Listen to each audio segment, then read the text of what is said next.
Welcome to the Blue Cafe. We offer stories of infidelity, betrayal, and redemption. Please like and subscribe if you are enjoying what you are hearing.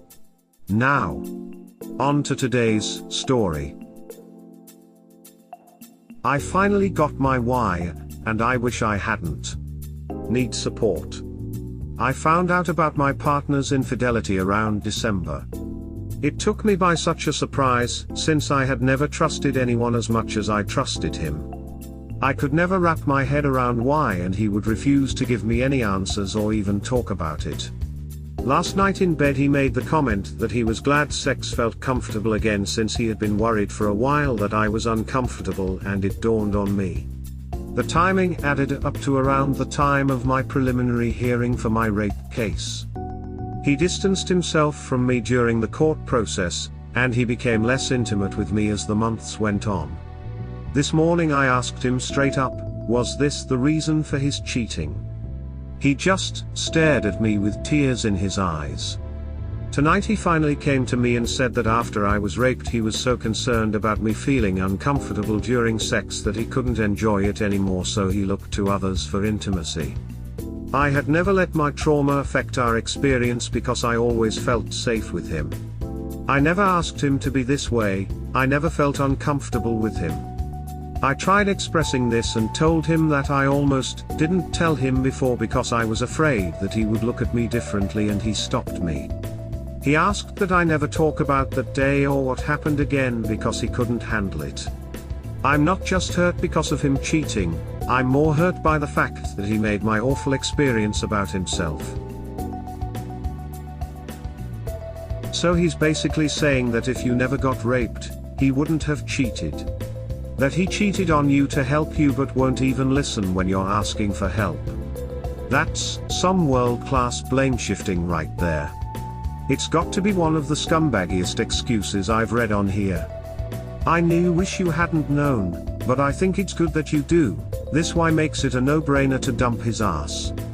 Exactly what I wanted to say.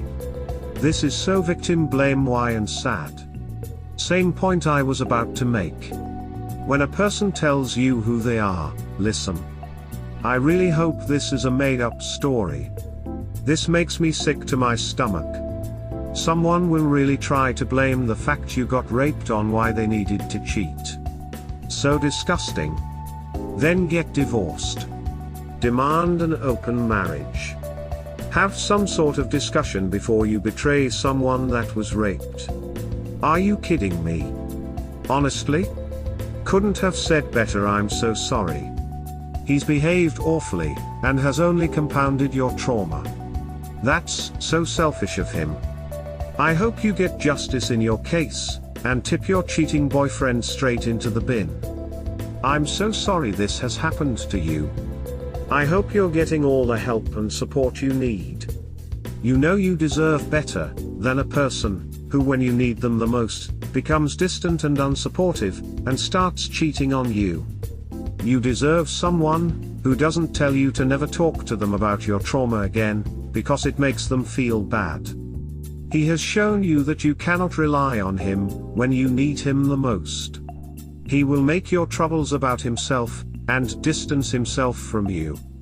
What an absolute turd he is.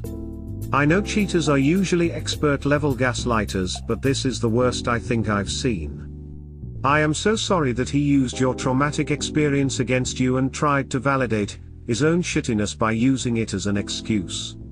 It is honestly one of the worst excuses I've ever heard. I'm sure that hearing that was worse than him actually cheating. Please, please, please do not believe a word of it.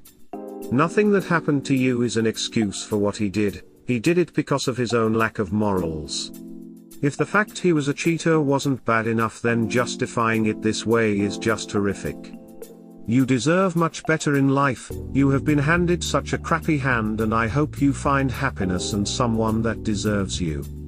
You may have heard stories of what other girls prefer, but that's not Op's story.